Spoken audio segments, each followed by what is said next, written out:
Hello and welcome to the Volleycast. I am your host, Joe Trinzi, and nobody on the other line doing a solo episode today. Quick solo episode today. We're going to talk a little bit about blocking. Last solo episode, I talked a little bit about hitting and some of the ways to just measure and evaluate that. And we'll talk a little bit about blocking.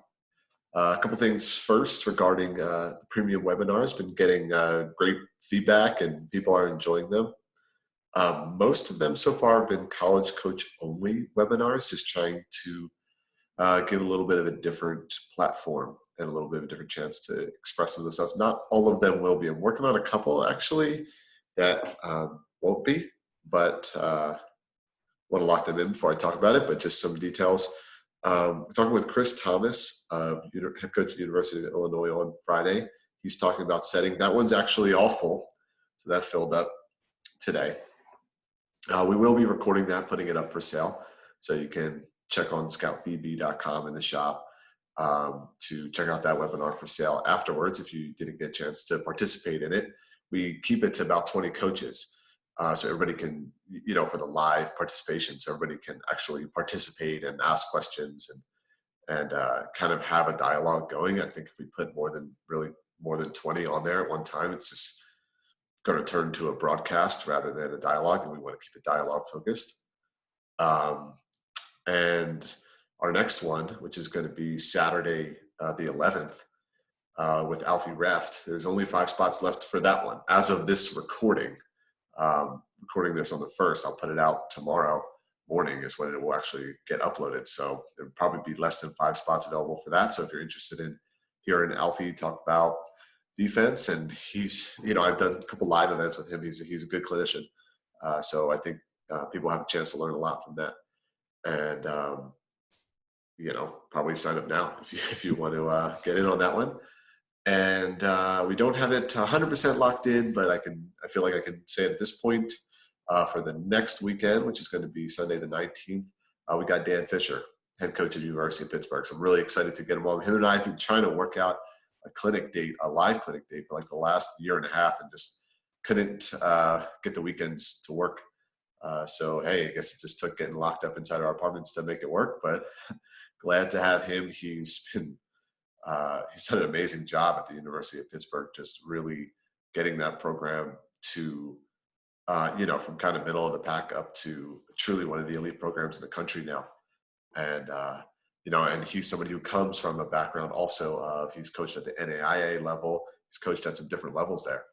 So I think he's going to have a lot of great stuff. We're mostly going to be talking about hitting, especially outside attacking, training and the footwork, the mechanics, and what your practice structure looks like, because he's pretty creative about structuring his practice. So I'm really excited to do that webinar with him. We keep them to 2 hours, and it's like, I guess like a lot of you sometimes, it's like, oh, am I going to have enough content to fill 2 hours? Whether you're thinking about whether you're designing a practice or whether you're teaching your players or whatever. And then like that 2 hours goes by like this. And I'm like, oh man. But it seems like a good amount of time to really keep it just packed with content and keep the energy of the dialogue going fast. Everybody's able to get all their questions, and there's usually a few follow-ups on email, which is great, and love staying in contact with people that way. And just selfishly, I've been building my network doing stuff like this. So I hope that all of you, millions of people who are listening, literally dozens, I hope that you're all doing the same thing too, is using this as an opportunity for coaching education, expanding your network, expanding your range of people that you can learn from. And going on the theme of learning, I'm going to talk a little bit about blocking today. This is actually sort of an extension or expansion upon a blog article I wrote about a year ago on blocking. But in case you're more on the multimedia, or you just want to listen to it and break it down, I'll link to the article in the show notes. I was doing some blogging of my own back then, and now most of the blogs that I write are going on Gold Medal Squared on their GMS Plus platform, which is a really pretty cool coaches education platform. And some of them I think are for free, but some of them are behind the paywall. But they're doing a 30-day free trial right now. I'll put a link to that in the show notes too. And just a lot of awesome stuff on there. Obviously, I've been part of Gold Medal Squared for a while, and love what we do over there. So But I'll put a link to both this article that's not behind the paywall and then also to the GMS Plus, because you can check out the free trial there if you want. But just some of the things talking about blocking, because we've been hinting a little bit about this, like with the podcast with Dave and Strick that we were talking about, what information do players need to know? And before we get to that, it's like, what information do coaches need to know? What do we need to do as coaches to make informed decisions? And I think that the defensive skills, the defense and blocking, it's really hard. It's hard to know because they're the most random skills we have. They're inherently reactive to the opponent playing. So it's like we are reacting to that, and we're trying to measure skills that have a lot of randomness. So, inherently when blocking, the blocker doesn't have full control over it. A good hitter hitting a good shot will beat the blocker. You can go up and make a good block and the hitter hits it off your pinky, or, they can hit around you, assuming the hitter has, equal physical capability to your blocker, and it's a good set. The hitter can beat that blocker. So that's a tough thing there. Now, over time, better blockers going to get beat less, but in the short term, that can provide randomness. And if we look at like women's NCAA, like about half of attacks that are hit will be touched by a block. So blockers do have a good amount of opportunity to get like either statistical or qualitative feedback there because their blocks is doing something. But if we look at lower levels, like high school level, it's like in a lot of high school matches, 70-80% of balls that are attacked won't touch the block. And you may have blockers that, they can go a full set of volleyball and not, you may have blockers that go a full match and not have one ball touch their block the whole match. So it's hard to get feedback about how my block is doing if I don't feel that it's participating. The youngest skill, serving gets good at an early age because every single time you serve, you have that intrinsic feedback of performing the skill. We heard Strick talk about that explicit versus implicit. There's just fewer opportunities for implicit learning in blocking because a lot of times you go up and you don't know, the players don't know, is that a good block or not? So they have to rely on this explicit feedback from coaches, which we know is maybe not as powerful. It doesn't sink things in deeply. So it leads to blockers. It's all we have. So of course, what's the option is you just don't coach your blockers at all. But I don't know, can we find ways to give implicit feedback there? We'll talk about that later. There's also a lot of blocks that aren't terminal blocks. They don't turn into stuffs and they don't turn into tools. Like it's either, there's a lot of block touches where it's like, it was a decent touch. And sometimes it was a good touch and your digger didn't make the touch. Sometimes it was a bad touch and your digger happened to make it. So it's hard to evaluate a lot of those middle stuff, which is about half of block touches at women's NCAA volleyball.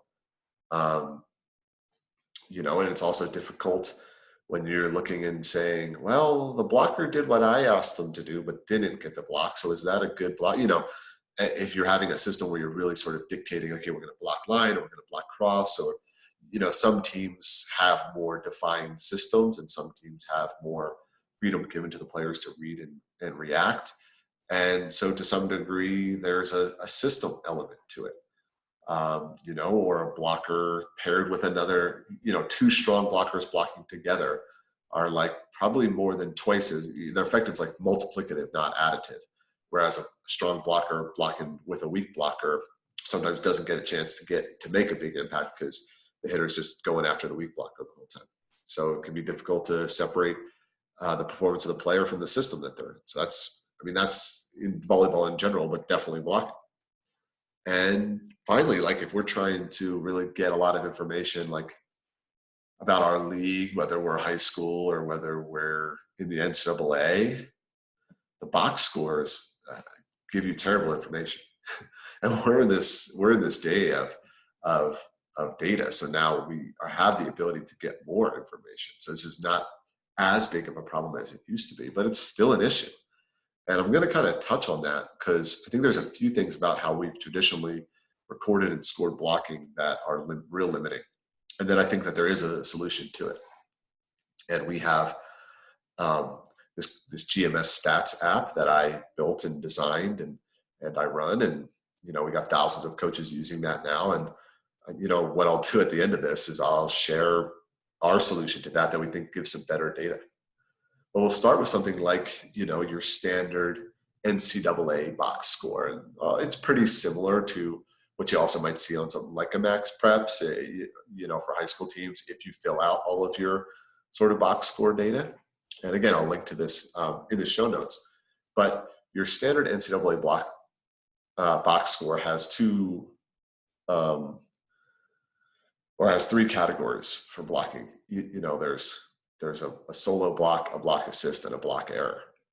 But so a couple things here: the solo block and the block assist. In modern volleyball, solo blocks almost don't exist if you look at how they're scored. You can look and, this example box score that I have, there's BYU playing Texas in the NCAA tournament, and there's recorded one solo block between the two of them, and the teams combined for, however many, over 20 blocks, almost 30 blocks, I think, between the two teams. And one block gets scored as a solo block, because in NCAA scoring is, any player that was involved on the block, and that could be they're 4 feet out of the play and they have diving into the play at the last second with one arm, they still get that block assist. So what that really happens is it kind of just muddies the water. And then you get your players that are essentially being scored for the effectiveness of their team blocking. And then it's difficult to sort out the individual contributions to that. So, I'm not a big fan of scoring block solo and block assist. In our GMS stat apps, we don't do that. We use the international standard, the FIVB standard for that, which is one player gets credited for the block. And that's only the player who actually touched the block. And if you have things where the ball goes off two players, it hits off one and then it hits off the second, it's the second player because they were the player that was the last touch before the ball was stuff blocked. So I like that a lot better because, you don't have, I don't want to say meaningless block assists piled up by middles who are diving late, which, doesn't really seem if they had little to no impact on the block.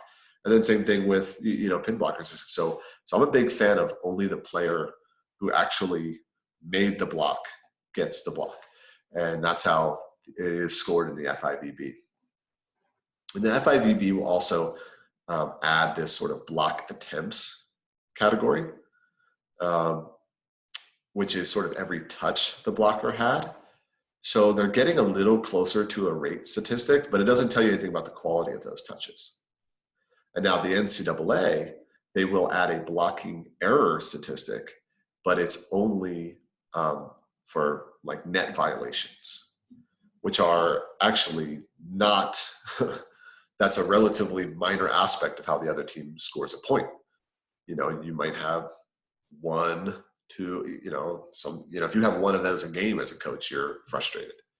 That's a relatively minor factor in terms of how the other team scores points. By far more points are scored off the block by balls that hit off the block and are tooled, unable to be even a dig attempt by the digger. They go directly down the front of the blocker, they go off into the sidelines, whatever they are. And neither of these box scores accounts for that. They don't have what I would consider to be like a better score for a blocking error is when the blocker gets tooled. Or at certain levels of volleyball, this doesn't happen too much in high school, but it could. And it definitely starts happening a little bit in the NCAA volleyball, and then a lot more in international ball. But it's when the hitter just goes up and just bounces a ball that really can't be dug. I also attribute that as a blocking error. So I like every time the hitter gets a kill, I like to assign a primary responsibility. And we'll expand upon that. I want to keep this episode short, so I'm going to make this a two-part, and we'll talk about what that means as sort of a primary responsibility scoring system.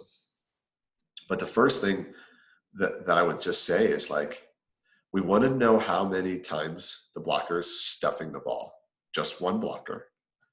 And then we want to know how many times they forget error, forget that. How many times, because sometimes people get caught up on that nomenclature. Well, it's not really a blocking error because the hitter made a good shot, just went off the side of their hand.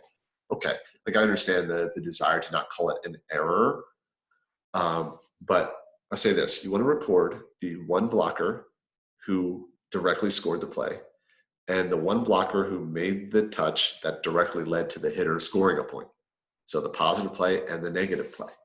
And right now there's no sort of block that really analyzes that. There's no sort of common box score that shows that. And in our GMS stats app, when I designed it, that's something that I wanted to incorporate in there because that's a really important measure because it's giving you something with blocking and efficiency. It's turning into a little bit of a rate statistic because say I block 5 balls and you block 5 balls, who's the better blocker? Well, if I got tooled 5 times and you got tooled 10 times, then I'm the better blocker. If I got tooled 5 times and you only got tooled 3 times, then you're the better blocker. So we do have to consider that. The most important thing for a blocker to do is stuff the ball. But the second most important thing is to not get tooled and not give the hitter kills. And it turns out that like the NCAA, like at that level, if you can get a stuff block for every time you get tooled, you're doing a really, really good job as a blocker. Because that means the hitter's hitting 0. You know, if they hit 10 times against you and tool you 5 times and you get 5 stuffs, they're +0. So even like if you get 2 stuffs for every 3 times you get tooled, that's still pretty good as a blocker. You know, you're in the useful category there.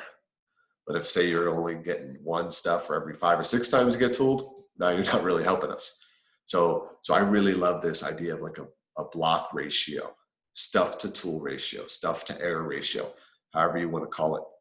But just this idea of a blocking ratio that's measuring how many times your block led to direct point for your team and how many times your block led directly to a point for the other team, to a point for the hitter, to a kill for the hitter.